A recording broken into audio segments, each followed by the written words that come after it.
This introduction was recorded using my original speech before any adjustments were made. I've been meaning to make videos for a while now, and I've written some scripts, including one which purports itself to be the basis of my first video. I recently started recording the voiceover for that script and I came to a not so surprising conclusion. My speech sucks. I'm generally quiet and my voice cuts out or changes pitch often. I kind of whistle when pronouncing some sibilant, which are consonants made by directing a stream of air with the tongue towards the teeth. This is apparently called a strident lisp.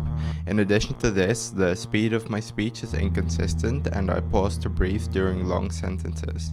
One of my many video plans is for ARC videos, which consist of self-improvement by strange means. Seeing as I don't want to record any of my other videos with speech quite this grating, I've decided to make this ARC video first. From now on, this video is recorded using my post-ARC speech, although it might just sound the exact same. My strident lisp only exists in English, not in my first language, Dutch. For example, slangen slurpen salade.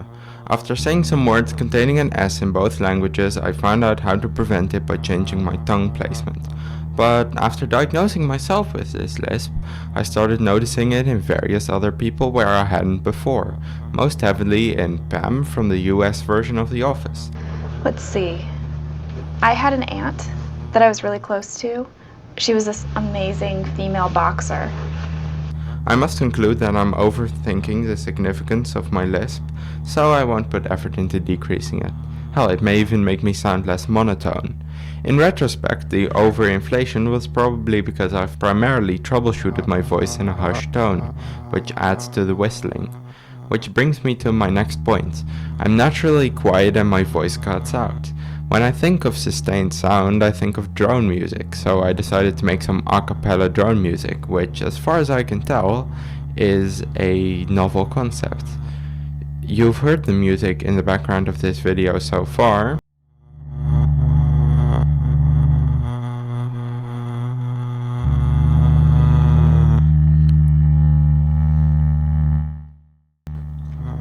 I listened to some drone music to prepare myself, but it was too minimalistic for my liking, so I actually based my composition off of noise music. In order to record the vocals for the song, I also had to control my breathing. Now, there is a whole technique that singers use to breathe, but maybe I'll learn that during the singing arc or something.